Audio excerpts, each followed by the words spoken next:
Salut, c'est Virgil Haugen et aujourd'hui je t'invite dans une de mes journées type de combattant professionnel de MMA. Je pourrais en fracasser au moins 4-5. Le moment le plus dur dans ma journée, c'est ça. C'est une tenue dans laquelle on me voit rarement avec...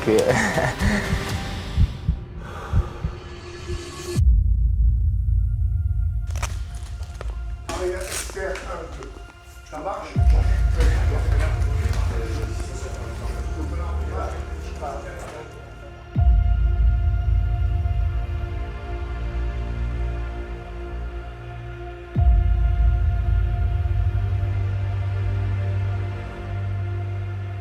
Si je reste là, ça va pas.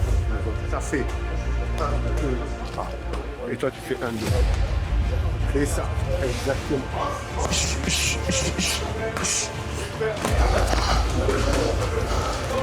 Allez, fais-moi le jambe, j'ai envie d'être à distance.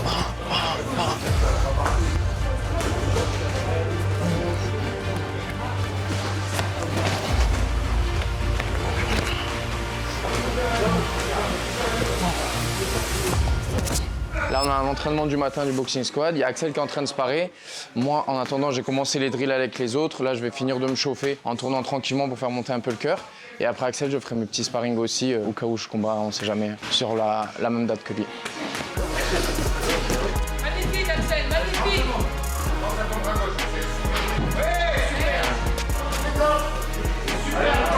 À toi, à moi. Allez, allez. C'est parti. 40 secondes Axel, magnifique, termine-le. Super. On va commencer à tourner tranquillement, commencer à me chauffer parce qu'après Axel je vais tourner. Ah ok. C'est bon ?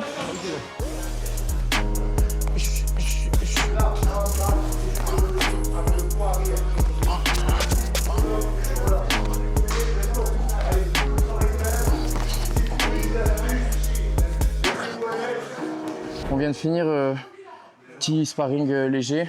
Les frappes elles sont pas à pleine puissance. Le but c'est de garder les sensations, de continuer à les prendre au cas où il y a un short notice à prendre sur l'UFC London. Même si le pourcentage il reste faible, on ne sait jamais. J'ai pas envie de passer à côté, d'avoir de regrets, me dire je me suis pas préparé ou j'ai pas descendu le poids et je suis appelé. Donc même si le pourcentage il est pas si élevé que ça, la possibilité elle y est, le matchmaker il nous l'a dit. Donc j'ai rattaqué assez rapidement une petite prépa pour me remettre en condition, reprendre mes sensations avec des sparring de MMA et descendre le poids le plus compliqué à chaque fois. Bon bah ce matin, joli sparring de Virgile qu'on est en train de remettre en forme. Super. C'est bien parce qu'il fait sa technique rotative, mais il te perd pas de vue. Et derrière, et là tu l'as. Là, tu peux même toucher sur le nord-sud, c'est pas mal, hein, Virgile, là. Laisse la tête bien collée à lui, ton oreille gauche collée à lui. Le projet, c'est d'être prêt s'il y a un short notice à prendre sur, à 93 kg à Londres. Distance, 20. Voilà, change les niveaux. Prends les talons pour aller chercher le jump kick, c'est ça aussi. Et il y a des choses qui avancent petit à petit. Je peux pas encore tout dire sur les réseaux, mais on va dire qu'on se rapproche vraiment de l'objectif. Ça va, il était contrôlé. C'est bien, Virgile, tu les contrôlais pas avant cela. Il faut se remettre en forme et faire en sorte que tu sois prêt à accepter les challenges qui vont arriver dans les semaines à venir. C'est presque fini, Axel. C'est presque fini. Ne tue pas, Virgile. Hein. Pareil sur les déplacements. C'est ça. Travaille sur le rythme. Ouais, changement de niveau. Arc de cercle extérieur. Ouais, super. Oh, bien, Virgile. Très bien vu.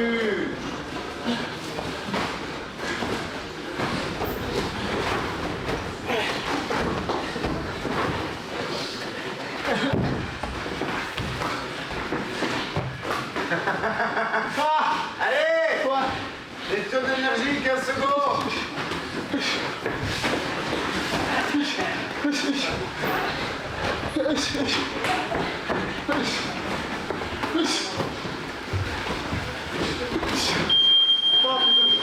très bien. Très bien, c'est vraiment chiant. C'est bien fort. C'est vraiment bien. Je vois un peu Axel. Du coup là on vient de finir le premier entraînement du matin, tous les jours c'est à la même heure, c'est toujours le même entraînement avec les autres pros du boxing, Aldric, Jean-Marc, tout ça. Là comme d'habitude je rentre chez moi, je me douche, malheureusement faut laver les cheveux, c'est chiant à chaque fois. Je mange un tout petit peu léger, à midi je mange toujours très léger. Et on va balader Scar et après on redépose et on retourne au prochain entraînement. Si on a le temps en fonction de l'horaire du deuxième entraînement, petite sieste, sinon on trace direct. Scar! Ah bah il s'étire. Regarde qui c'est? Tu gênes, hein? Oh non. À chaque fois que je rentre, c'est ça, je me mets ici, voilà, il va aller sur vous et il me fait la fête dès que je rentre. Et là il va chercher un jouet, je pense. Alors mon Scar, t'es sage? Il a fait sa grasse mat lui. Il fait sa grasse mat jusqu'à ce que je rentre dans l'entraînement. Ah il va aller chercher un jouet, regarde. Tu oublies qu'il va ramasser, c'est pour qu'il va ramasser.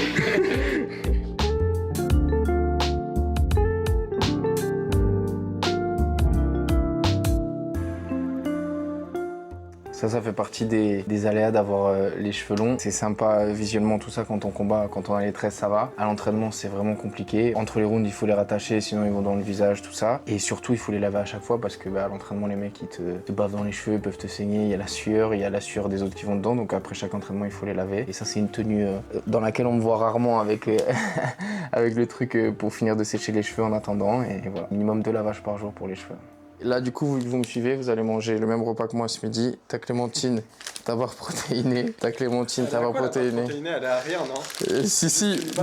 Non. Et ta barre protéinée et ta clémentine. Non, elles sont bonnes celles-là, c'est bien Nature Valley en plus. Non. Allez, vous avez votre goûter, les gars, on y va les enfants. Là, normalement, dans les escaliers, à chaque fois, je le porte pour la descente, pour pas qu'il ait des problèmes de dos après. Tu sais, avec les répétitions des chocs des escaliers, ces chiens, ils ont vite des problèmes de dos comme ils ont la queue coupée. Et du coup, pour éviter les chocs à répétition sur la descente, à chaque fois, je le porte pour la descente des escaliers.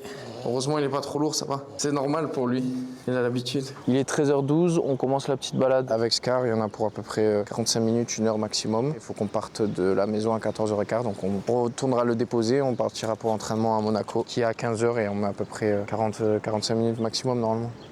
Viens mon Scar, viens. Bonjour. Bonjour. On fait un reportage sur les bulldogs français. Ah ok d'accord. Ouais. Ah bah là ils vont jouer hein. Ah bah oui. Les joueuses, donc, Ouais, nous aussi les joueurs. Bonne journée. Merci également. Il est joueur mais regarde comment il a le poil. Il a le poil hérissé. Il est toujours prêt à se le foutre. Et en plus il s'est pris les trucs. Quand t'es combattant, si t'as pas fait tes devoirs le jour J, la sanction elle arrive direct. Et encore plus dans les MMA. Et puis après ça reste du combat et ça reste spécial. T'es enfermé dans une cage avec un gars et... Qui est pro aussi. Quand on va te suivre, on va regarder toi la manière dont tu t'entraînes, la manière dont tu fais les choses de façon professionnelle. Et tu te dis que le gars derrière t'es potentiellement entraîné autant que toi et a potentiellement mis sur la table autant d'efforts et autant de moyens que toi. Et surtout c'est pas ça, mais ce qu'il faut prendre en compte mentalement, c'est que le gars il est là, il a accepté le combat. Il croit autant que toi qu'il va gagner, tu vois. Les deux se battent pour leur rêve, tu vois. Moi je suis quelqu'un de quand même... tu sais, je suis pas effacé, je suis quand même... pas sensible, mais je ressens les choses et tout, tu vois.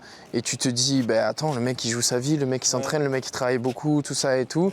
Et ça peut vite soit te mettre une espèce de pression, soit pas de la peine pour lui, mais tu te dis, attends, pourquoi moi et pas lui? Moi c'est pour ça que quand je me prépare et quand je fais mes prépas pour des combats et tout, je laisse rien au hasard et je me prépare vraiment à fond, à 200% pour chaque combat et je fais en sorte de vraiment avoir fait mes devoirs parce que ça me permet d'être bien mentalement. Si je fais pas ça, je me dis attends, s'il faut lui il a fait plus que moi et du coup je serai pas méritant. Moi j'ai vraiment ce truc dans la tête où il faut que je sois plus méritant que l'autre. Et comme plus je combats, plus je rencontre des mecs qui sont des gros bosseurs, il faut que je bosse encore plus qu'eux. Il faut que je sois sûr et que je me dise ok, là c'est impossible, il n'a pas plus bossé que moi, il n'a pas plus souffert que moi j'ai souffert là. Si j'ai pas ce truc là, je me sentirais pas bien le jour du combat.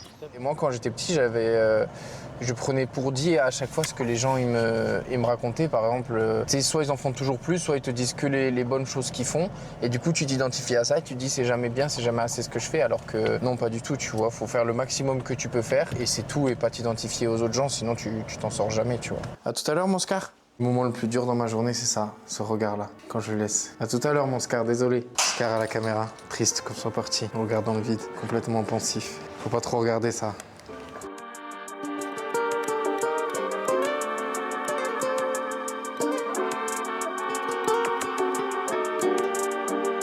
Là, on vient d'arriver à World Class, du coup, c'est la salle où Jérôme il travaille et où on le rejoint les après-midi pour faire les sessions de technique, passe, tout ça. Et pour venir se préparer, j'ai envie de... Je pourrais en fracasser au moins 4-5, hein. Facile. Hein. Ça va Jérôme? Ça va quoi? Ça va et toi? Là cet après-midi du coup j'ai fait l'entraînement avec Jérôme Boulerin, c'est mon coach de tout ce qui est la partie striking. C'est aussi celui qui supervise toute la prépa physique et la charge d'entraînement, tout ça. Et celui qui me met dans le mal les après-midi à chaque fois que je viens et qui fait en sorte que je sois en forme et prêt pour mes combats à chaque fois.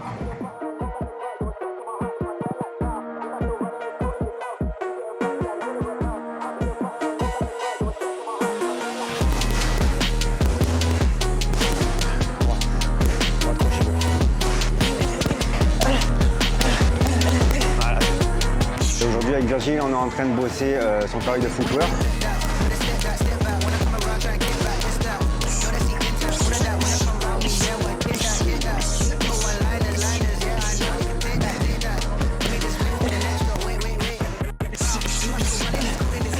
L'élastique va me servir à bien me concentrer sur mon pied arrière, à bien me faire revenir à chaque fois et à me focus à bosser dessus.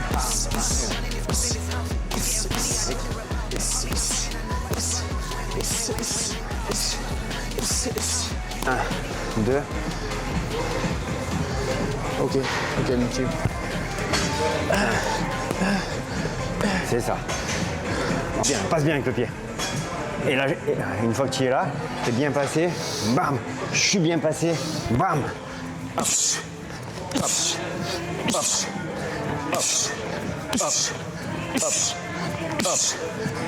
Bien les appuis, petit là, c'était parfait. Tac, tac, tac, tac, tac, tac, tac, tac.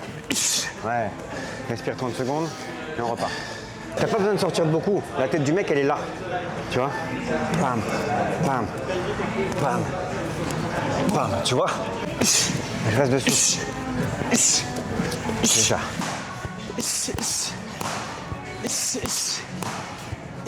Voilà.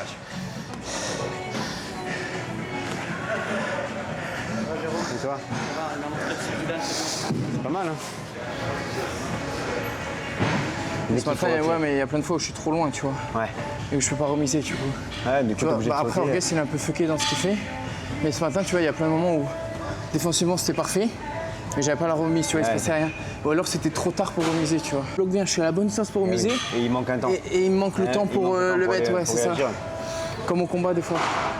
Et là, avec Orgues, ça me l'a fait au moins 15 fois ce matin. Ah ouais. Bonne distance, parce qu'en plus, comme je sais pas ce qu'il fait, tu vois, je commence à enrouler l'épaule, je me mets à la bonne distance pour moi cogner. Et là, il déclenche un peu n'importe comment. J'absorbe bien, je suis bien comme il faut. Et le moment où je vais pour le truc, c'est trop tard, tu vois. J'ai toujours du mal à laisser trop partir. Tu sais, à faire des trucs comme ça, laisser pas rester face du mec, ouais. Ouais, en fait, le fil, ça t'oblige à le faire. T'es obligé de travailler avec ton corps dans les 3 dimensions, tu vois. Même quand je faisais du judo, j'ai toujours eu du mal à vraiment tourner Engager, le dos au gars, tu vois, ouais, c'est ça. Pourtant, les mouvements de hanche, tu les faisais, non? Ouais, je les faisais, bien sûr. Mais c'était un peu contre-intuitif, c'était, tu vois, les moments où je dois vraiment me tourner au gars, c'était un peu contre-intuitif, tu vois. On vient de finir le deuxième entraînement de la journée. Pour aujourd'hui, il y en a 2, c'est déjà pas mal, ils sont assez fatigants. Il est 16h40, du coup la journée en inside avec moi, elle se termine ici parce qu'après je vais répéter les cycles que j'ai fait tout à l'heure, c'est-à-dire je vais prendre la voiture, je vais rentrer chez moi, je vais me redoucher, refaire une petite balade avec Scar et puis après enfin me poser, manger et là c'est la récompense, faire un bon repas. J'espère que cette vidéo et ce genre de format vous aura plu, c'est ma deuxième vidéo YouTube et ma première comme ça en inside où vous m'avez suivi et vous avez vu un peu de l'intérieur ce que c'était une journée type. On est lundi là. Il me reste encore jusqu'à samedi comme ça. Samedi, je coupe à midi et j'ai 1 jour et demi de repos. Donc ça, c'est une de mes journées type et il m'en reste encore 5 dans la semaine. C'était Virgile Augued.